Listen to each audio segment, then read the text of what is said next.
கிறிஸ்துவுக்குள் அன்பானவர்களே, ஆண்டவராகிய இயேசு நாமத்தில் உங்களை அன்போடு வாழ்த்துகிறேன். இந்த 21 நாள் அதிகாலை ஜெபம் நம்முடைய திருச்சபையில் செய்து கொண்டு வருகிறோம். இந்த நாளிலும் நாம் தியானத்திற்காக தெரிந்து கொள்ளும் கர்த்தருடைய வசனம் உபாகமம் 28:8.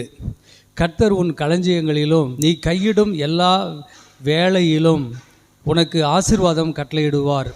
உன் தேவனாகிய கர்த்தர் உனக்கு கொடுக்கும் தேசத்திலே உன்னை ஆசீர்வதிப்பார்.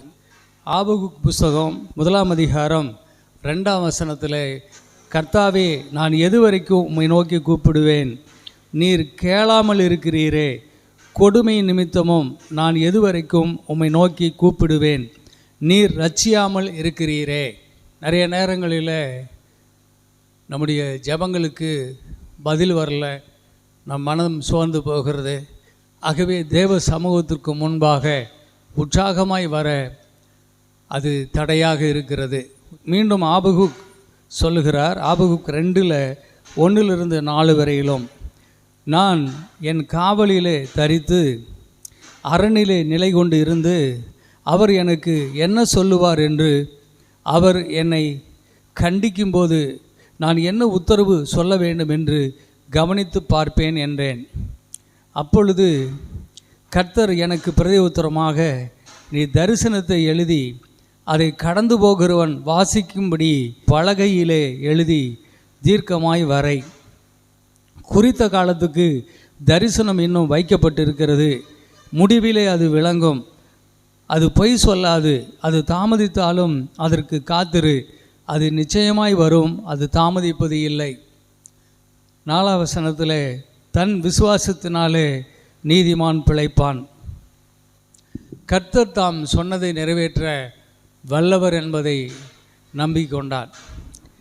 நிறைய நேரங்களில் கர்த்தர் வாக்கு செய்கிறார், அது தாமதமாகிறது. ஆபிரகாமுக்கு கூட கர்த்தர் வாக்கு தத்தம் பண்ணினார், அது தாமதமாகிறது. அது அவனுக்கு சில வேளையில் சோர்வை உண்டாக்கும். அப்போது ஆண்டவர்கிட்ட அவன் பலி செலுத்தி கர்த்தரை நோக்கி பார்க்கும்போது மீண்டும் கர்த்தர் வாக்குத்தத்தம் கொடுத்து அவனை ஆசீர்வதித்து உற்சாகப்படுத்துகிறதை பார்க்கிறோம்.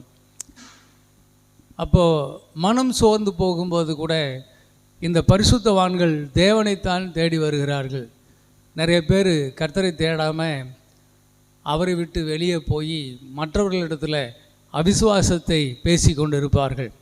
ஆனால் தேவனுடைய பரிசுத்தவான்கள் எது நடந்தாலும், அவர்களுக்கு கோபம் இருந்தாலும், அவர்கள் வருத்தம் இருந்தாலும், அவர்களுக்கு மனக்கவலையில் இருந்தாலும் அதை கர்த்தரிடத்திலேயே தெரியப்படுத்துவார்கள். கர்த்தரே அவர்களுக்கு பதில் செய்வார். கர்த்தரே அவர்களுக்கு பதில் தருவார். கர்த்தர் அப்படிப்பட்டவர்களைத்தான் கர்த்தர் நேசிக்கிறார். நாமும் அப்படிப்பட்டவர்களாக இருக்க வேண்டும். இங்கே ஆபகுக் 3:17, அத்திமரம் துளிர்விடாமல் போனாலும், திராட்சை செடிகளில் பழம் உண்டாகாமற் போனாலும், ஒலிவ மரத்தில் பலனற்று போனாலும், வயல்கள் தானியத்தை விளைவியாமற் போனாலும், கிடையிலே ஆட்டு மந்தைகள் முதலற்று போனாலும், தொழுவத்திலே மாடுகள் இல்லாமற் போனாலும், நான் கர்த்தருக்குள் மகிழ்ச்சியாயிருப்பேன், என் இரட்சிப்பின் தேவனுக்குள் களி கூறுவேன் என்று சொல்கிறார். இப்போ அவருடைய மனம் மாறிடுச்சு. அவர் குறித்திருக்கிறார். அவர் குறித்த காலத்தில் அந்த தரிசனத்தை, அவர் சொன்னதை அவர் நிறைவேற்றுவார். அதுவரைக்கும் எனக்கு என்ன இல்லாமல் போனாலும் நான் கர்த்தர் மேலே நான் தொடர்ந்து என் நம்பிக்கையை வைப்பேன் என்று தீர்மானித்து எழும்புகிறார். அவர் சொல்லும்போது சொல்லுகிறார், அத்திமரம் துளிர்விடாமல் போனாலும். அத்திமரம் என்று சொன்னால் தன் சொந்த ஜனம் நம்மை புறக்கணிக்கலாம். திராட்சை செடிகளில் பழம் உண்டாகாமல் போனாலும், திராட்சை செடி என்பது சங்கீதம் 128 வாசிக்கிறபடி மனைவியை குறிக்கும். மனைவியே நம்மை வெறுத்து விட்டாலும் கூட, ஒலிவ மரத்தின் பலனற்று போனாலும், ஒலிவ மரம் என்பது உன் பிள்ளைகள் உன் பந்தய சுற்றிலும் ஒலிவ மர கண்டுகளைப் போல் இருப்பார்கள்.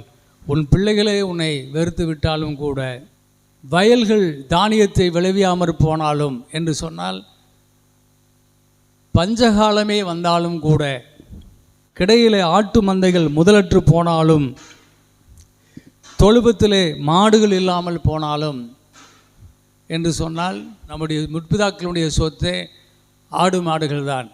என்னுடைய சொத்தே போனாலும் நான் கர்த்தருக்குள் மகிழ்ச்சியாக இருப்பேன். சொந்த ஜனம் என்னை கைவிட்டாலும், மனைவி என்னை கைவிட்டாலும், பிள்ளைகள் என்னை கைவிட்டாலும், பஞ்சகாலமே வந்தாலும், சொத்து சுகங்கள் போனாலும் நான் கர்த்தருக்குள் மகிழ்ச்சியாக இருப்பேன். என் ரட்சிப்பின் தேவனுக்குள் நான் களி கூறுவேன். இதற்கு ஒரு நல்ல உதாரணம் யோபு தான். யோபுவை பார்க்கும்போது அவன் ஊஸ்தி என்னும் தேசத்தில் மிகப்பெரிய செல்வந்தன். எல்லாமே ஒரே நாளில் அவனை விட்டு போகிறது. அவனுடைய ஆடு மாடுகள், ஒட்டகங்கள், வேலைக்காரிகள், அவனுடைய வீடு இடிந்து விழுகிறது, பிள்ளைகள் மரித்து போகிறார்கள். கடைசியில் அவனுக்கு சுகம் இல்லை. உச்சந்தலைமையில் உள்ளங்கால் வரையிலும் அவனுக்கு சுகம் இல்லை. அப்படிப்பட்ட சூழ்நிலையில் அவனுடைய மனைவி சொல்லுகிறாள், தேவனை தூஷித்து ஜீவனை விடு என்று சொல்லுகிறாள். யோபு சொல்லுகிறான், தேவனுடைய கரத்தில் நன்மைகளை பெற்ற நாம் உடைய கரத்தில் கொஞ்சம் தீமைகளை பெறக்கூடாதா? யோபு 1:22 சொல்லியிருக்கிறது, அவன் தன் உதடுகளினால் பாவம் செய்யவில்லை, அவன் கர்த்தரை ஸ்தோத்திரித்து கொண்டு இருந்தான். எவ்வளவு பெரிய நம்பிக்கை கர்த்தர் மேல் பாருங்கள். இங்கே ஆபகுக்கும் அப்படிப்பட்ட நம்பிக்கையை கர்த்தருக்குள் வைத்திருப்பதை நாம் இங்கே பார்க்கிறோம். சங்கீதம் 37:4-5 கர்த்தரிடத்தில் மனமகிழ்ச்சியாயிரு, அவர் உன் இருதயத்தின் வேண்டுதல்களை உனக்கு அருளி செய்வார். உன் வழியை கர்த்தருக்கு ஒப்புவித்து அவர் மேல் நம்பிக்கையாயிரு, அவரே காரியத்தை வாய்க்க பண்ணுவார். ஆபகுக் 3:19 ஆண்டவராகிய கர்த்தர் என் பெலன், அவர் என் கால்களை மான்களின் கால்களைப் போலாக்கி உயரமான ஸ்தலங்களில் என்னை நடக்க பண்ணுகிறார். என் கால்களை மான்களின் கால்களை போலாக்குகிறார். மான்களின் கால்கள் எப்பொழுதும் சுறுசுறுப்பாக இருக்கும், துள்ளி குதிக்கும், வேகமாய் ஓடும். தாவீது சொல்கிறார், மான்கள் நீரோடைகளை வாஞ்சித்து ஓடுகிறது போல என் ஆத்துமா உம்மேல், ஜீவனுள்ள தேவனாகி உம்மேல் வாஞ்சையாக இருக்கிறது. மான்களின் கால்களை ஓடுவதைப் போல நாம் தேவனுடைய சமூகத்தில் வாஞ்சையாய் ஓடி வருகிறவர்களாக இருக்க வேண்டும். அடுத்து, உயரமான ஸ்தலங்களில் அவர் என்னை நடக்க பண்ணுவார். 18ஆம் சங்கீதம் 33ஆம் வசனத்தில் அவர் என்னுடைய கால்களை மான்களுடைய கால்களை போலாக்கி என்னுடைய உயர் ஸ்தலங்களில் என்னை நிறுத்துவார். கர்த்தரை நம்புகிறவன் உயர்ந்த அடைக்கலத்திலே வைக்கப்படுவான். உயர்ந்த ஸ்தலம் அவனுக்கு கொடுக்கப்படும். உபாகமம் 32:13-14 பூமியில் உள்ள உயர்ந்த ஸ்தானங்களின் மேல் அவனை ஏறி வர பண்ணினார். வயல்களில் விளையும் பலனை அவனுக்கு புசிக்க கொடுத்தார். கண்மலில் உள்ள தேனையும் கற்பாரியிலிருந்து வடியும் எண்ணெயையும் அவன் உண்ணும்படி செய்தார். பசுவின் வெண்ணெயையும் ஆட்டின் பாலையும் பாசானில் மேயும் ஆட்டுக்குட்டிகள், ஆட்டுக்கடாக்கள், வெள்ளாட்டுக்கடாக்கள் இவர்களுடைய கொழுப்பையும் கொழுமையான கோதுமையையும் இரத்தம் போன்ற சுயமான திராட்சை ரசத்தையும் சாப்பிட்டாய். கர்த்தர் கொடுத்தார். சிறைகளுக்கு வாக்கு பண்ணினதை அவர் கொடுத்தார். பூமியில் உயர்ந்த ஸ்தலங்களின் மேல் அவனை ஏறி வர பண்ணி அத்தனை ஆசீர்வாதங்களையும் தேவன் அவனுக்கு கொடுத்தார். அவர் வாக்கு மாற மாட்டார். குறித்த நாளில் அது நடந்தது. நிறைய பேர் நம்பாதபடியினால் மீண்டும் எகிப்து போவதை பற்றி பேசி தேவனுடைய இருதயத்தை விசனப்படுத்தினார்கள். அதெல்லாம் நமக்கு தெரியும். ஆனால் நம்பினவர்கள், ஆண்டவரை உறுதியாய் நம்பினவர்கள், அவர்கள் இந்த ஆசீர்வாதத்தை சுதந்திரித்து கொண்டார்கள். அது நடந்து விட்டது. தாவீது சொல்கிறது போல, என்னுடைய உயர் ஸ்தலங்களில் என்னை அவர் நிறுத்துவார். கண்டிப்பாக நாம் ஒவ்வொருவருக்கும் உயர்ந்த ஸ்தானத்தை வைத்திருக்கிறார். அந்த ஸ்தானத்தில் அவர் உயர்த்தி நிறுத்துவார். விசுவாசிப்போம், சோர்ந்து போக வேண்டாம். தேவனை பாருங்கள். ஏசாயா 40:28 பூமியின் கடையாந்தரங்களை சிருஷ்டித்த கர்த்தராகிய அனாதி தேவன் சோர்ந்து போவதும் இல்லை, இளைப்படைவதும் இல்லை. இதை நீ அறியாயோ? இதை நீ கேட்டது இல்லையோ? அவருடைய புத்தி ஆராய்ந்து முடியாதது. நம்முடைய ஆண்டவர் சோர்ந்து போவதே இல்லை, இளைப்படைவதே இல்லை. அவருடைய பிள்ளைகள், அவருடைய ஜெராக்ஸ் தான் நம்ம. அவரை போல் இருக்கும்படி நம்மையும் அவர் எதிர்பார்த்து தான் படைத்திருக்கிறார். நாமும் அவரை போல இருக்க வேண்டும். 29, 30, 31. சோர்ந்து போகிறவனுக்கு அவர் பலன் கொடுத்து சத்துவம் இல்லாதவனுக்கு சத்துவத்தை பெருக பண்ணுகிறார். இளைஞர் இளைப்படைந்து சோர்ந்து போவார்கள், வாலிபரும் இடறி விழுவார்கள். கர்த்தருக்கு காத்திருக்கிறவர்களோ புதுபலன் அடைந்து கழுகுகளைப் போல செட்டைகளை அடித்து எழும்புவார்கள்.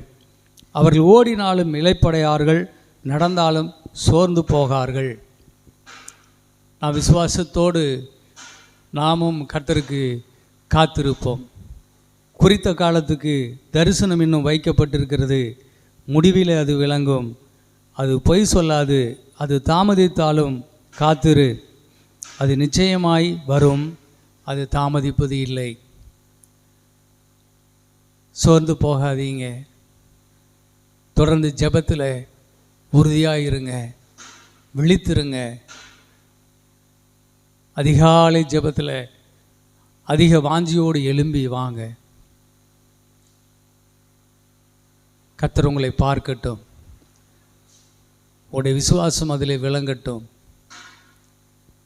கர்த்தர் நல்லவர். கர்த்தருக்கும் நமக்கும் இருக்கிற உறவு அதில் பலப்படும். அதிகாலையில் என்னை தேடுகிறவர்கள் என்னை கண்டடைகிறார்கள். அதிகாலையில் என்னை சிநேகிக்கிறவர்களை நான் சிநேகிக்கிறேன் என்று கர்த்தர் சொன்னார். கர்த்தருக்குள் மனமகிழ்ச்சியாயிருங்கள்.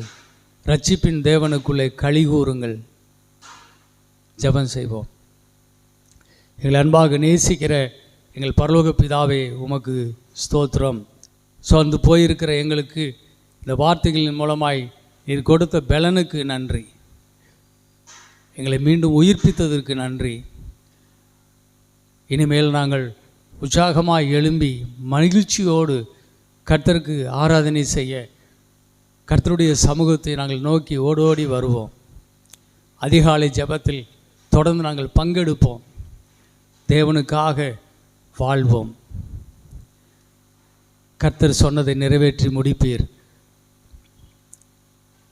உமக்கு கோடான கோடி நன்றி. தொடர்ந்து ஆசீர்வதிங்க. இயேசுவின் நாமத்தில் ஆமேன்.